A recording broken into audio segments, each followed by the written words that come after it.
know, I'm kind of glad you asked for a break. It's perfect timing, really. I've been running low lately. Running low? What do you mean? You'll see in a second.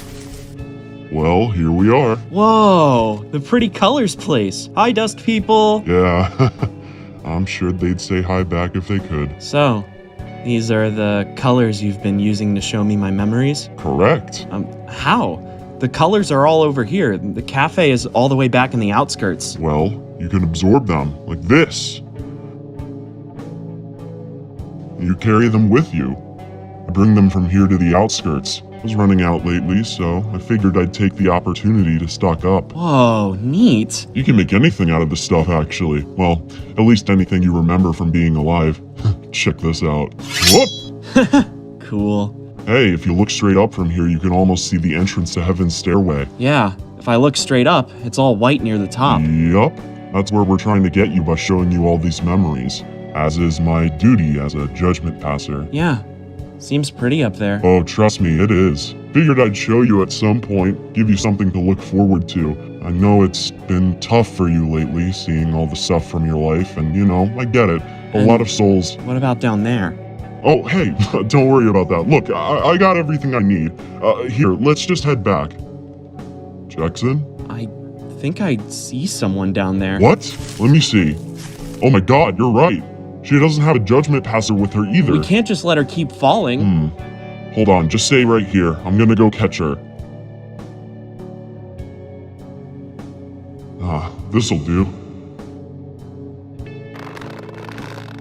Alright.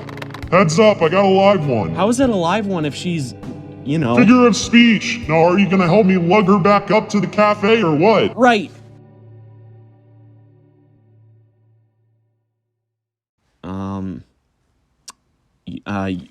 You want to wake her up? Yeah, I guess so. Can't just let her fade in her sleep. Hello?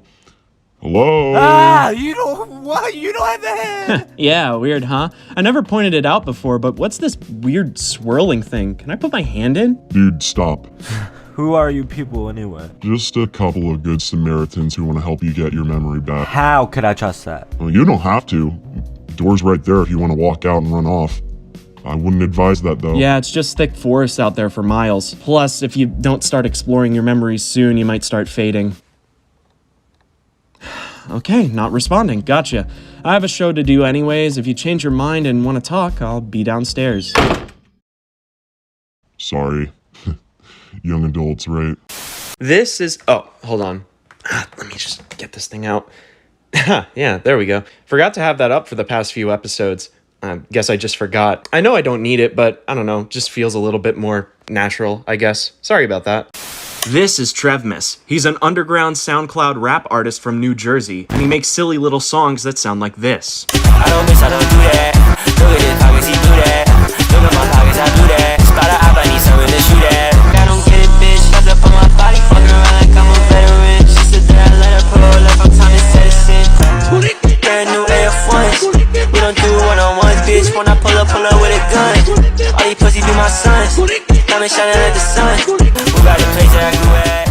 He used to edit Call of Duty vids featuring his Xbox friends on a channel now titled Trevmas, which previously went by the name Fury. And when that community kind of died, all of those friends switched to music, so he basically said, fuck it, I'll give it a whirl. He mainly just started with beats due to a lack of proper audio equipment, but then he eventually got a mic and just started making stuff. Always listening to rap as a kid with artists like 50 Cent, even though that style is barely reflected in his current work, it still probably influenced his music trajectory. If you can read one full page of a Harry Potter book, nigga, I'll give $750,000 to whatever charitable organization you want to. Fun fact, one of the people on his editing crew back in the COD days was actually Vinexi, who, if you're unaware, was instrumental in the production of Swing Ya Pole by Summers, and a bunch of other prolific songs from the underground scene. Through these connections, Trev got to meet Midwest long before he started gaining traction, and wound up collaborating regularly with him, as well as various other artists in Midwest's circle, which eventually helped him him get into a collective called Cogset, where he met Elksons. Elksons himself being an instrumental part of Trevmas and the development of the style in his music.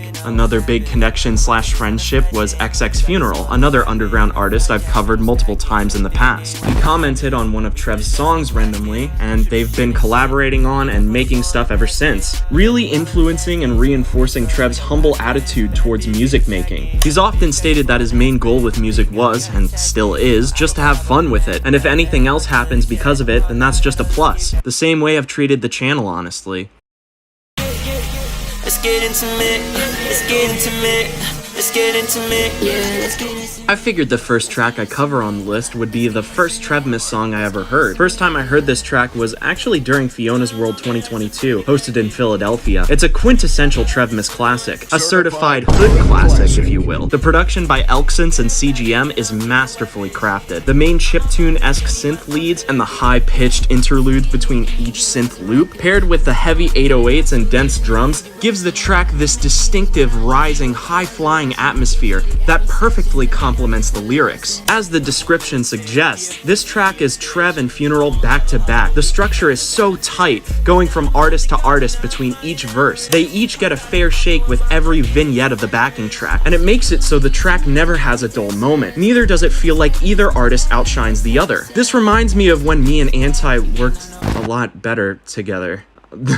The way they go back and forth between each other just makes me think so much of the times when we would work on something together, or even when he would just help me get out of the house. I was the brains of the operation, but he was always, well, I don't want to say the bronze necessarily, because he's not dumb, far from it. He'd help me put grocery lists together, get me moving whenever I felt frozen, get me out of the house whenever I stayed inside for too long. Can't move. Why? Don't wanna. Yeah, don't wanna. Come on, you big baby. Don't move my hand. Yes, we're moving your hand. Come on, one at a time. Legs, yep. And now we're gonna... Yeah. We're up. We need to get you outside, dude. Your moping is making me sick. Okay. We didn't even plan anything for today. Who cares? Bombers, outwards. Hut, hut, hut. Okay. He'd help ground me whenever I felt alone. Whenever we wrote game reviews together, he would always handle the playing part and I would take care of the notes jotting down part. This one's like different from the other Mario games we've played. Like the other ones they're more open and you can like jump around and shit, but you know, the other like side-scrolling ones, it's like there's more challenges and stuff. And usually like with the open ones, there's like less of that shit, but this one is like, you know, it's still open, but it still has like that, you know, Mario obstacle course bullshit or whatever. Huh, okay. Super Mario 3D World solves the Super Mario 3D paradox by combining course-clearing action with open design. I don't know how you make it sound all smart like that. I could never fucking write like that. I don't know what you mean. We're the same person. Left brain, right brain, whatever. It felt like how this song makes me feel, listening to Izzy and Trev back each other up. In fact, we listened to this song a couple times when making stuff together after we went to that Fiona's World show. We thought this part... I went dizzy, that's my trizzy, got the job, we get it busy. Down the bottle, now I'm dizzy. Pop the perk, I'm pissy. If I was hurting, we get risky, bombers on no dickies, was a reference to our channel. We thought they said bombers on our dickies. Bombers on no dickies, Like they painted our logos on their jeans or some shit. Obviously that's not true, because I soon found out that the track was made way before Funeral even saw the video I made on him. We still headcanoned that line was a reference to us because of how much we liked the song though, and going to that concert. Man, that shit was so fun though. I remember meeting up with Funeral at the show and talking to him about creative shit. It's like he made a song about us, dude. Like, even the name, intimate, like self-intimacy. Yeah, you're right. And like so many of the lyrics here too, like I'm off my meds, I need my thoughts collected, like fuck, that's just like... Yeah, it like hits different, right? It's like, I don't know, this is gonna sound stupid, but that line later on where he's like, my name ain't Jesus, but I'm easy with that resurrection, you know, because we got like the long hair and the facial hair and stuff. You're saying we look like Jesus? Listen, is it really like fucking like overzealous to say that you look like someone prolific? I don't know. I don't know either, but dude, Izzy is so fucking cool. Yeah, dude. I feel like when we went to that show and we heard this live, and then we went back there and we talked to him, he just kind of He gave you that look, right? Yeah, he immediately fucking smiled when he looked at me, and I was like, we're the dude who I mean, I'm the dude who made the video about you.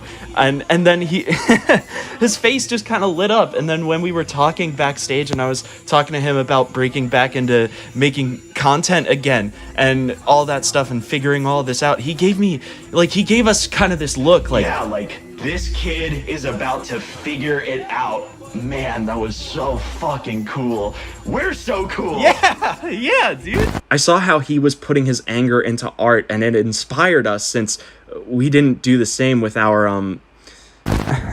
I guess this means you're team bombers again, right? You wanna start working on videos regularly again? I don't know. It was really cool, and I think I'm willing to be lenient, but I don't know how I feel about it being a main focus still. I mean, let's be realistic. We can't really make money off of this. That's not really something I care about, though. Yeah, and we need to make money to live, dude. But we can do both. This shows that we can do both. Yeah, but you know the kind of stuff this can bring on us too. And you still haven't deleted some of those older videos. It's gonna be okay. In fact, I've been approached by a collective recently, and they're talking about having me on board and doing videos again. We can do it regularly. Hey man, I have an interesting opportunity for you. It has to do with content creation and YouTube. So I've been doing YouTube for around 5 years, and a year and a half ago I started this group called the Showerhead Mafia. Now this group was originally Besides, I thought you were over the whole lore show thing that I made. I was, but still what you did with that and the things that you tried to say about me. Listen, dude, it's water under the bridge. If it comes back, It won't. Just don't worry about it. Don't worry about it. It's gonna be fine.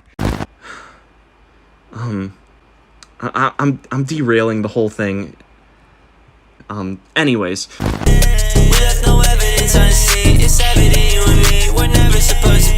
Gut Check is a quintessential Trevmas classic. The plucky, fast-paced instrumental by Elksons and the heavy bass and 808s are the most prominent components of this production, with a light scattering synth melody barely audible in the back reaches of the beat's soundscape. This beat really allows Travis's vocals to shine. I'm a huge fan of how his voice sounds in a song and the way he mixes them. This song isn't as crazy as a lot of the other offerings from Trev's discography. The flow doesn't switch up as much, and the beat mainly relies on the same loops and melodies, as well as the vocal side of the track heavily relying on the main chorus. The lyrics are pretty personal too. It's a pretty standard trope, the titular breakup song, but I really like some of the symbolism here. Lines like, I fucking painted a picture of who I wanted you to be, but it wasn't you, and I wish I had never met her, but she gonna stay with me because I make that pussy wetter, are just as crude as they are honest and vulnerable, doing what any great breakup song should, saying as much about the situation as possible in as few words as possible, to keep wide appeal and relatability, and it does a great job on that front.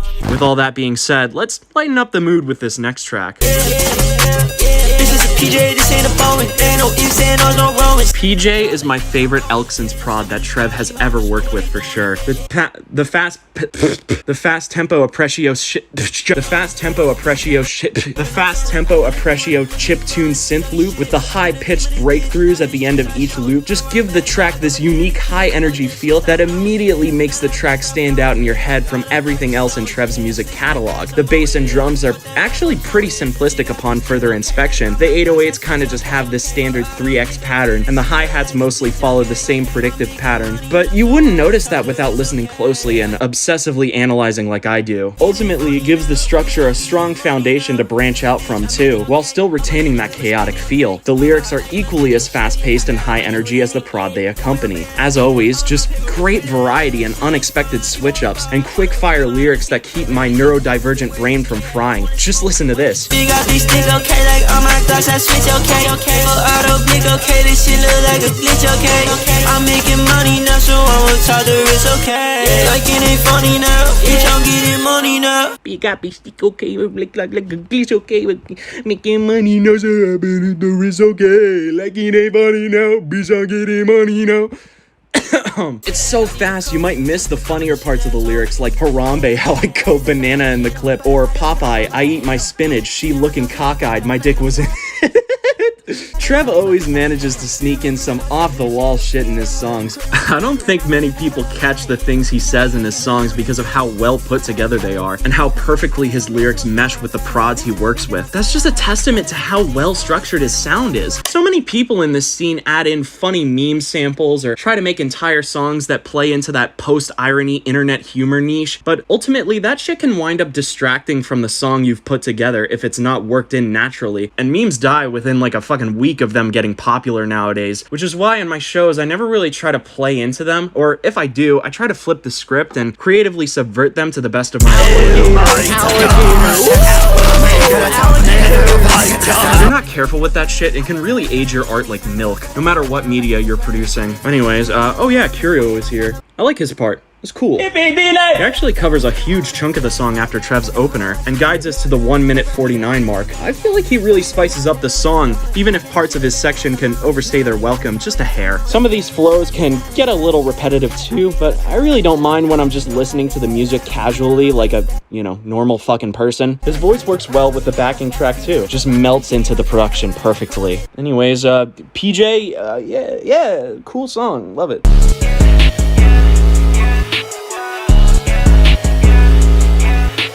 All On Me was the first time Trev started doing big milestone numbers on SoundCloud. I can definitely see why. Fun fact, as of writing this, it's still his top track listed on his SoundCloud page. It's not a personal favorite, but it's definitely a little... Can you play the song that goes beep boop boop bop bop bop? Fun fact, as of writing this, it's still his top listed... I already recorded that fucking line. It's not a personal favorite, but it's definitely a landmark track in Trev's discography that really solidified his signature style that you see in a lot of his current work. I just think it leaves something to be desired if you've been spoiled by tracks like the ones I've listed in this video so far. Torin and Matthias provide a solid prod with cool instrumentation and synth choices and a heavy emphasis on dark heavy bass, and I like it, don't get me wrong, but other beats Trev has worked with by producers like Elksynths, TDA, CGM, etc. are just kinda on another level, so I can't help but feel a bit of whiplash going back to this one. Trev's lyrics in those tracks were a lot more fast-paced as a result. They're a lot less fast-paced and kinetic in this one, which is certainly subjective more than anything else, but as you'll see going forward, I much prefer when this artist produces tracks that don't really give me time to breathe or think about what's coming next. Songs that make me soak into the fast-paced atmosphere. Beyond My Grapes, though. But why does it say grapes? Oh, god damn it. Beyond My Gripes, though, it's not bad by any stretch of the imagination. I definitely wouldn't skip this one if it came up on a super mix or something, or if I was listening back to Trev's discography. This is an earlier song, too, in comparison to some of the other tracks I'll cover in this video, so it's hard for me to even judge it that harshly, but regardless, this is more so a showcase of just how much better his music has gotten over time, and how it still retains the signature sound that's present in this track. Since I'm awesome at remembering to do stuff, I forgot to talk about Heartstop Miami, the feature on this track. Okay, so he comes in for like kind of the remaining third quarter of this song, and I really do like some of the ways he does add a lot of variety to the song right here. I especially like this part, you know.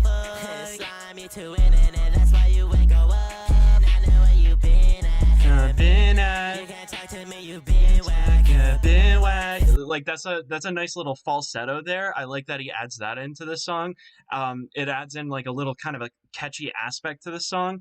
And I really like his kind of nasally Cochise-esque voice. I'm sorry if this is like totally fucking incoherent. I like going completely off script here, just adding this in post, but I didn't want to go without talking about the feature. You see me winning and you hate it. Wonder if you stuck around, maybe you'll be Gucci down. I Like How Money Sounds is a much more melodic, somewhat pop-oriented take on Trev's signature style. The prod by Elksins and Mad Dubs is very scattered and distorted. Upon listening closely, you'll notice how it's mostly just drums and dark distorted bass, which is insane to me because it just shows how Trev's voice completes the entire picture. I might as well mention this here, but as incredible as a lot of these producers' backing tracks are, with how intricately they're crafted and how chaotic their soundscape is, Trevmas does his vocals in a way that makes these tracks just feel wrong without the accompanying vocal work. I feel like if I listened to, well, any of these backing tracks on their own, I'd be like, where the white boy at? Where's he at? Where'd you put him? The lyrics he provides for this song in particular are just so memorable and iconic. Even if it's not in a personal top 10 or anything, I still have lines like racks, I'ma make it, tax for a fake bitch, and I just bought my bitch a Berkey bag, told her to lose the frown, stuck in my head. There's just so many parts of this song that are unforgettable. I know Trev puts on a lot of his prods for how successful his music is, and I appreciate him for doing that since producers too often get overshadowed by the actual voice rapping over their work, but I hope he doesn't undersell how genuinely talented and creative his lyricism is, especially with how well he can work with the more experimental, outlandish prod choices like this.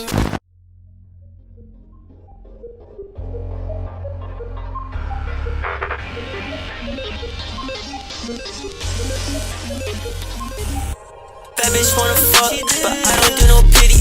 Caddy talk to me, I'm over here like Hello Kitty. I just sell a shower out of bed, it's not no Ricky. Fun fact about the title of this song, Trev's girlfriend was actually the cover of the track Gut Check. A bunch of comments on SoundCloud had asked what streamer she was, hence the title for this track, They Think She Stream. The production is so chaotic and scattered. I absolutely love it. Elksins and VV Snipes create a backing track that feels just as chaotic as it does grand in its atmosphere and scope. It's that kind of beat where you forget you're even listening to loops. The whole thing just seamlessly flows into itself with those rolling drums and synths, as well as the 808s that sweep in and out at just the right moments to add to that powerful atmosphere. In terms of lyrics, it's another Funeral x Trevmas banger. Admittedly, I do prefer the structure of Intimate, where the two artists were constantly back to back. In this one, Funeral feels much more like a traditional feature, coming in during the last third of the song's runtime. I'm not saying I wanted the song to have the exact same structure as Intimate, but it did spoil me with giving me something more dynamic. Aside from that,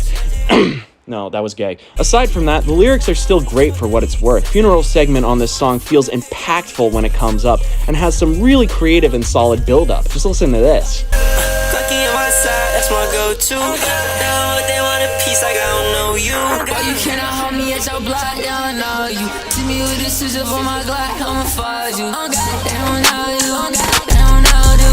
He adds a good amount of variety to it as well. In fact, this whole song is filled with good variety. That's Travis's biggest strength when it comes to his vocals, I feel. You can never keep up with him or predict where his flows are going to go next, even if you listen to the songs multiple times. Everything is always so chaotic and perfect. This track is absolutely no exception. A perfect addition to the Trev X Funeral lineup. Just get gone, yeah. This is us, yeah. Got you eyes behind my head, who can I trust, yeah. Ooh, longtime Bombers fans definitely know this one. So glad I finally have an excuse to talk about it. As you could probably tell, this is another personal favorite from the artist. The production from TDA just has this perfect scope. The soundscape is permeated with these atmospheric synths that grant the backing track this grand sense of space. It feels so airy and floaty, like flying high through the sky. The bass is perfect too. Fuck, everything's perfect. The whole vibe is well realized, like those little plucky distant chimes that play during the second half of the chorus that give that floating atmosphere and triumphant aura that little extra spice that makes it oh so much more grand. Or the drums and bass with the drip down hi-hats that scratch your ears just right, and the perfectly placed 808s that accentuate the melodies. However, what really solidifies this song as one of my favorites, as always, is the lyrics. The midsection verses play into the atmosphere wonderfully, even if the contents of the lyrics themselves are admittedly pretty fucking silly. Like, how do you write shit like, I just fucked a Spanish bitch, she said mucho bien, and and still make it go hard fitting within this beautiful atmosphere set by the prod by TDA. Just absolute magic. Just absolute Trevmas magic. No other way to describe it. That's not even mentioning the chorus. I wholeheartedly believe that this is one of, if not the best chorus that Trev has ever done. It's so triumphant and catchy, and it works with the vibe of the production perfectly. I'm wasting time, honestly, just talking about it. Just listen to this shit, dude. Let's get going, yeah. This is all shit. Got you eyes behind my head, who can I trust, yeah? Shawty busted, did it just, yeah. I pulled the guy right out the closet, shake the rush, yeah. I'm upset, took too long for done to give me my... The chorus is so good. It's the part of the song I used for my introduction video for my YouTube group. For the people who don't know, this song was the one I used for my SHM intro. Showerhead Mafia is the YouTube group I was a part of. The leader of the group recruited me around September of 2022. We made quite a few videos together. I was featured on an interview and a couple Let's Play episodes. It was great being a part of that group while it lasted, and it reminds me of the feeling of triumph this song elicits. Everything changed in that group after Mythical joined. I want to preface that it's not even really his fault. He just got close to me and, like everybody else who did, figured out some things about me and the group that we really didn't want public. Yo, what's up guys, it's your favourite YouTuber Mythical here. Today we're going to be diving back into absolute cesspool that is Showerhead Mafia. Now for those of you who aren't caught up, Showerhead Mafia was a group I joined a while back, and to say it was unpleasant would be an understatement. Poor management across the board, constant fighting and creative disagreements, as well as some very questionable connections between certain members. I've already covered these kids multiple times, and I do mean kids. Most of the people in this group were still in high school except for one. And hey, wouldn't you know that he's going to be the main focus of today's video. That's right, today we're going to be talking about none other than the Bombers. With the intro out the way, guys, just in case you haven't already, please make sure you like, comment and share, as I'm trying to hit 10k by the end of the month.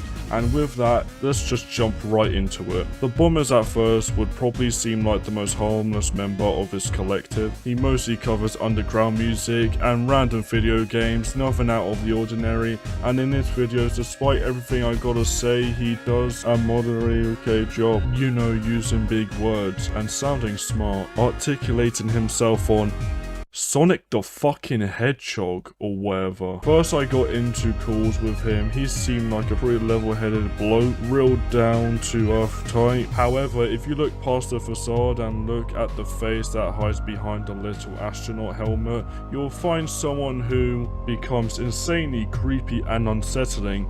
Bombers is a class act, expert in oversharing. The things he has put on the internet may generally have ramifications that could portray him as an internet lolcow, similar to the likes of Chris Chan. I know you're probably scratching at your screens, biting at your fingernails and typing furiously on your keyboard.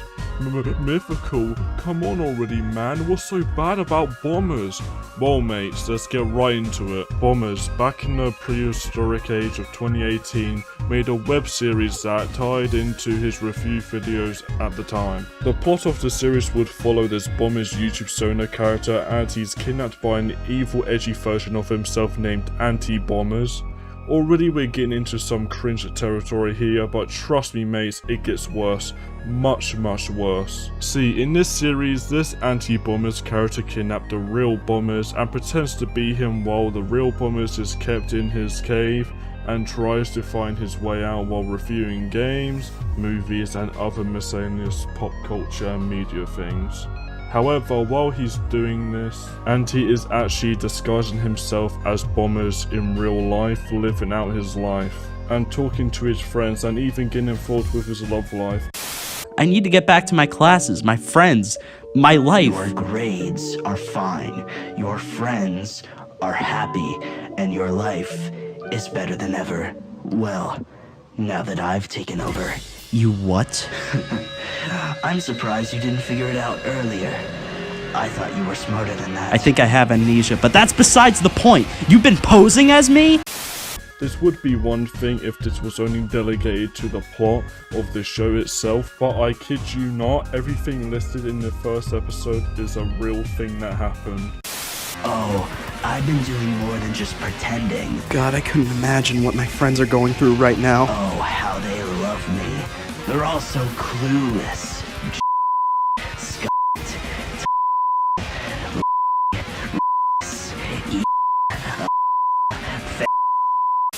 I reached out to people who were mentioned in the video, and they all expressed how during the show's production he would roleplay as anti-bombers with this edgy glitch text converter on Discord. He even roleplayed as his character to try and win over someone he was trying to date, which he contextualized in the first episode as a plot point as well.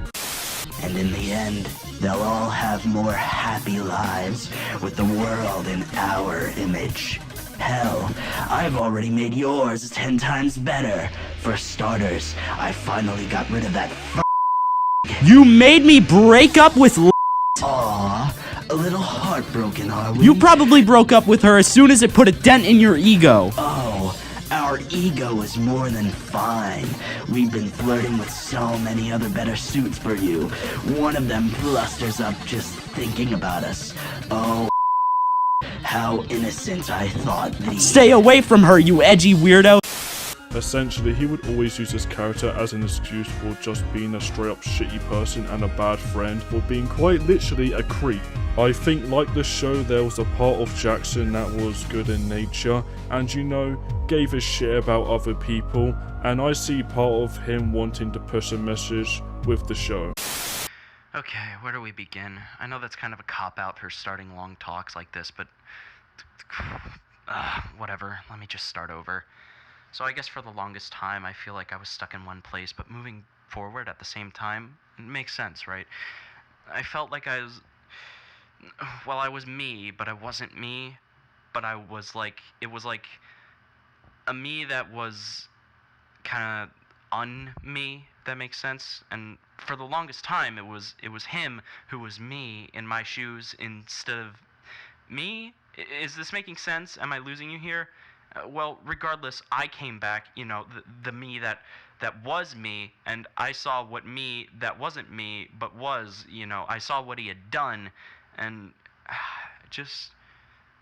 I feel like such a weak person for letting him be me instead of me. I'm sorry for all the things I did. Well, I mean, all the things that he did, but still me. I don't know, I know he's gone, but I still have nightmares and paranoia of him being me again. I can't even look in the mirror anymore. I don't see me. All I see is just him, me. The guy who hurt you and everybody else, and I don't know if I could forgive me, or him for what he, and by extension me, did to you. But I'm gonna say the same thing in this video that most of his friends have already told him hundreds of times, that he didn't listen to Bombers, Jackson, Auntie, whatever the fuck you want to be called right now. I think at this time you needed to seek a therapist. I don't think it's healthy at all to glorify some of these things like it's your Joker character arc. You're trying to use this stuff to push some sort of message, but you're not nearly qualified enough to understand on your own. This stuff isn't law, it's shit that you don't know how to deal with, that you don't understand. But oversharing is not only unfair to these other people, but it's unfair to you. Nobody needs to know this shit about you. However, you're clearly past the point of caring about any of that, since spoiler alert, Jackson still hasn't learned his lesson. Yes, I know he did that whole emotional no signal bit at the end of one of his videos. And I almost had people, including me, convinced that I had fucking multiple personality disorder, and I pushed away people by being an asshole and sometimes role-playing as anti in like chat groups and stuff. Okay, I don't think you're grasping the reality of the situation. I'm fucking toxic, okay?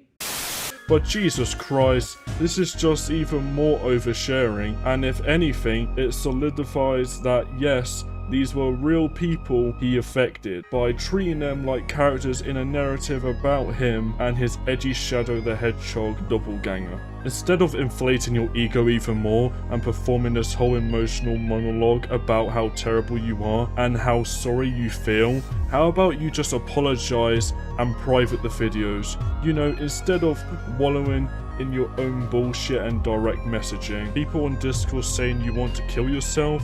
You realize it's past the point where this is all about you, right?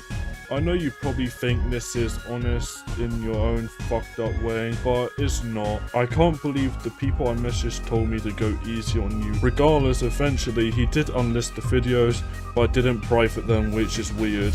If anything, they should have been deleted off the face of the internet, but whatever, I guess. He joined Showerhead Mafia not too long ago after, and things seem to be going well. He started reviewing music and even openly talked about how he was trying to move forward, like at the end of his Eviscerate review where he said this.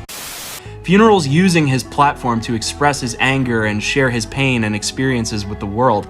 It's something I can wholeheartedly appreciate as someone who completely failed at doing the same thing. However, like always, he would eventually just fall into the same habits and negative patterns that got him into deep shit in the first place. Immediately on Chip's condemned playthrough, he overshared about the area he lived in, his experience with drugs and domestic abuse, and openly talked about gore when the two people he was doing the playthrough with were minors. This part was hard for me to stomach because the victim in this instance kind of resembles my mom a little bit, and considering my experience with domestic abuse, it just like really got to me. It gave me the determination to like finish the entire rest of the game in one night, and that was really at that range. Have you seen like actual videos of people's heads getting blown off? I have like not. well, okay, good, you're not a sicko like me. At that range, your head would be like exploded. I saw it because of my transitions class. And oh yeah, dude, the JFK headshot, the scariest thing about it is like a huge chunk of like the top of his head is still like hanging off the side of his head. Oh right, Jesus fucking Christ. The aura of this game just reminds me of like the ugliest parts of the city that I live in. If you don't know this, I am a Pennsylvania resident. I am in Philadelphia.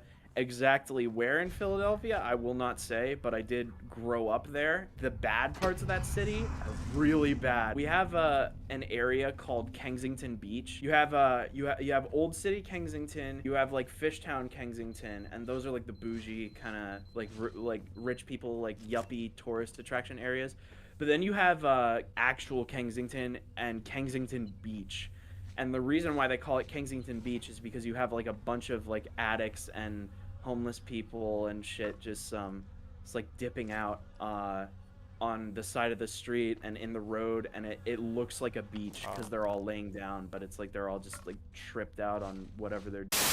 Granted, it's a horror game, so maybe he thought it would fit with the tone of the game being played, but still, this is deeply unsettling, especially if you now look at this with the context of the content Jackson was I knew doing this before. would come back on us. Please stop. I knew what would happen, and you didn't listen to me. I hope you know this is all your fault. Shut up! Shut the fuck up! You wrote this, not me. You've always been the writer. You tried to take it out on me, tried to blame everything wrong with us on me. And hey, look at that. It didn't work because I'm not the bad guy here, and I never was. Fuck you! You are a part of me! Anything we do is us! I'm literally talking to myself right now! You can't separate yourself from that! I didn't put you in a cage or cave or whatever the fuck it was! I didn't make you say all that stupid shit online! You made me feel trapped! Like I couldn't make decisions for myself! Oh, boo-hoo! It's not my fault you need to pretend you have someone else in your head to function! Except... It is my fault! It's all my fucking fault! I'm insane! I need help! I'm hallucinating people in my head! Literally creating voices in my head to make me feel okay! But it's cool, right? It's cool that I'm insane, right? I'm insane! I'm insane!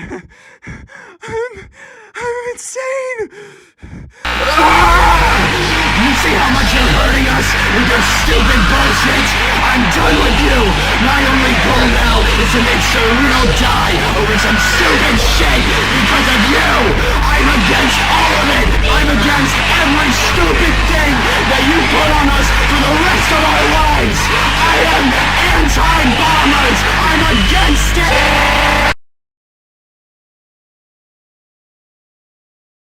You want to talk about it? No. Fuck that guy. I don't need to think about him right now. You sure you're good, dude? I mean... Yeah. I'm fine. I can do this shit just fine on my own.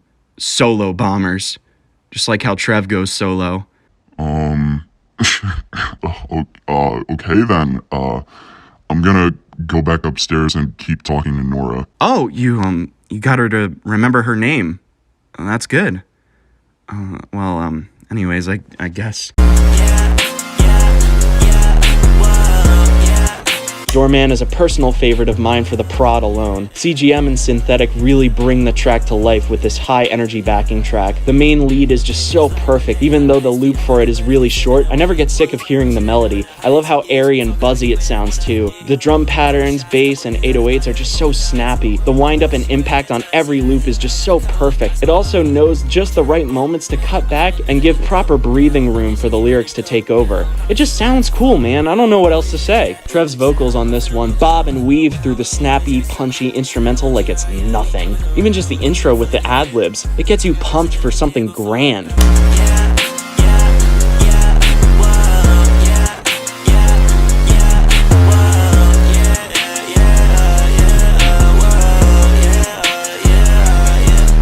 When the lyrics themselves kick in, it's nothing short of excellence. It's like my niggas on ice, be up with the buddy, we flipping a white beach. Pushing it up in the heights, each fucker, I give it that one-eye dick.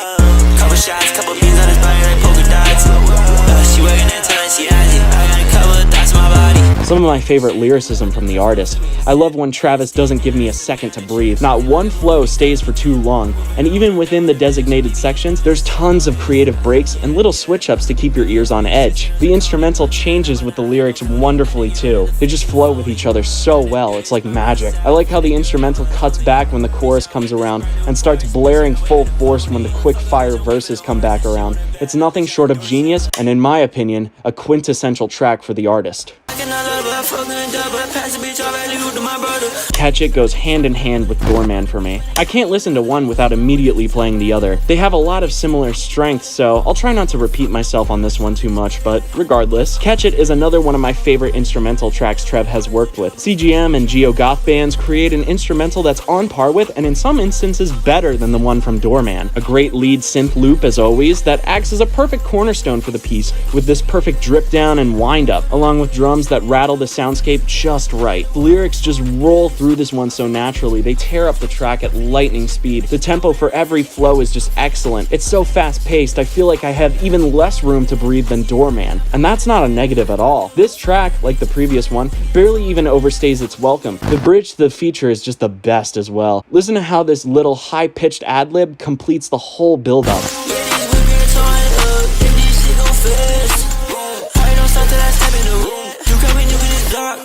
Speaking of the feature himself, Yearns matches the energy perfectly. Wonderful pick for a feature on this track. There's no compromise with his section. He's always matching the energy of Trev's vocals and the tempo of the instrumental flawlessly. And the little hook he threw in there is perfect too. I really couldn't imagine this track without him. Just listen to this.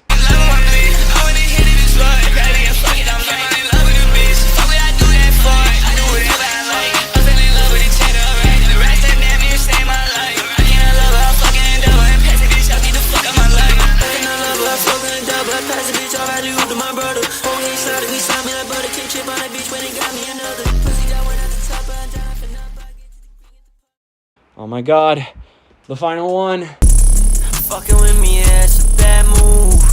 Lovesac is a goofy one, but a hard hitter nonetheless. It's uploaded on his second account, Trevmas 2, in case you have trouble finding it. The production has this grungy, grimy sound to it. Fedorian, Bristow, and Majins craft a beat that is absolutely filthy, dude. The bass has this stuttering, buzzy feel to it, and the synths have that perfect airy effect on them to make them tear through the soundscape. The drums' scattered, winding patterns just adding to the gritty chaos of the backing track. The lyrics are just as chaotic and hilarious. In my opinion, opinion, this is right up there with my favorite tracks on his main page like Catch It, Doorman, or PJ. While the mid sections aren't as great as the bridge and gaps between choruses and those other songs, they still do a good enough job in Lovesac, even if they don't stick in your head as much as some of the other verses from the songs on his main page. The chorus is this rapid-fire blast of creative, fun-to-follow flows, packed with some iconic, memorable lyrics. It's funny, it's silly, it's hard, it's stupid, it's the greatest fucking thing ever. That's what she said.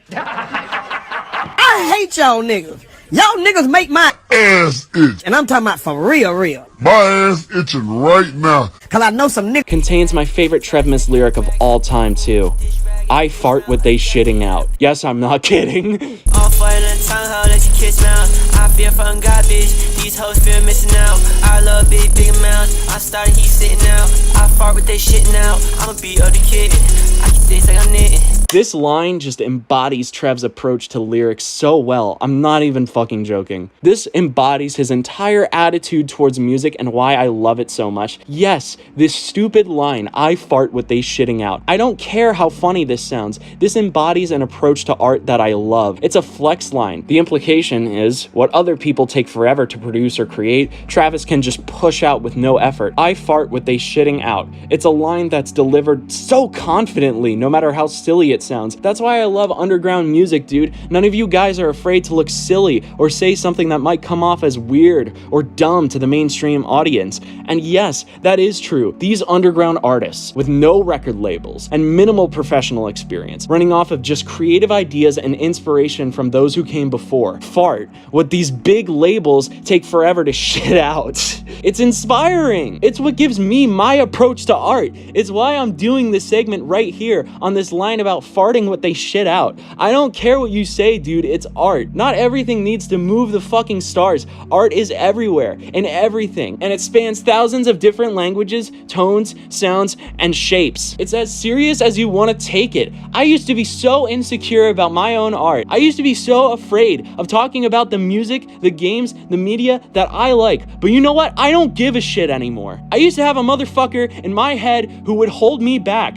But now that's gone. I'm not afraid of anything. I'm not afraid to wear this astronaut helmet and keep talking about music with lines like this because I care, dude. I care about art. Any piece of art can give you an experience, no matter how unprofessional or seemingly stupid it can be. I've cried at fucking Sonic games before, dude. Like when Shadow died at the end of Adventure 2 or in Black Knight, where Sonic explains why life is beautiful because it doesn't last forever. I'm not afraid to say that. I don't care if you think it's stupid that I'm saying that. I'm the Bombers, dude. Who are you? Too many people are focused on looking hard, looking cool. The thing is, if you're too cold, you'll freeze to death. If you're afraid of being silly, sounding like a nerd, you shackle yourself. You stay stuck in the same place forever. And if I was still alive right now, you'd be able to click on this video and see how cool that is.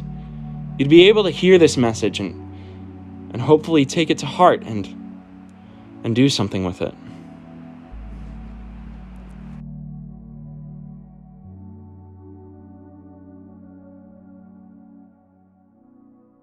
So, you do reviews of music, right? Oh, you were listening in on all that, huh? No, yeah, it was cool. I like the music you were talking about, too. Oh, neat. Well, hey, guess what? You're gonna love this. She's an artist, too. Oh, really? Go figure. Yeah, I was doing some investigation upstairs. I was able to poke around in her blocked off memories, and get this, I found an album. Really? Wait. Go get my computer. I've got an idea. All right, everything's set up. This is Nora Evelyn.